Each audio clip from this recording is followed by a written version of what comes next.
ఏమైందిలా బంగారు కొండ చక్కెర కొండ ఏమైంది గిడ కూర్చున్నావు?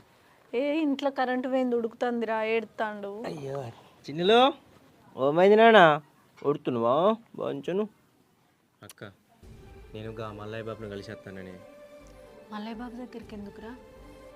ఏమి లేదక్క, నువ్వు బయటికి చెప్పుకుంటేనే కావచ్చు కానీ లోపల బావ గురించి బాధపడుతున్నవే నాకు తెలుస్తుంది. నేను ఇక్కడ నీకు బంగారం పెట్టి చూసుకున్నా కూడా నీ మనసంతా బావ దగ్గరనే ఉంటుంది.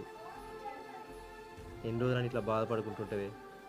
బావ ఎట్లా ముండోడు, ఆయన గురించి నీకు కూడా తెలుసు కదా. ఇటు ముఖాన కూడా పైన కంచి అచ్చికి ఇట్లా చూసిపోలే ఎట్లున్నదనేది. అయినా నా తప్పు కూడా కొద్దిగా ఉందక్క. నేను బావ మీద చేసుకునేది కాకుండే. ఎంతైనా నాకన్నా పెద్దోడే కదా. నీ మీద చేసుకునే వరకు నేను మీద చేసిన కానీ కావాలని వేసుకోలేదక్క. నాకు తెలుసు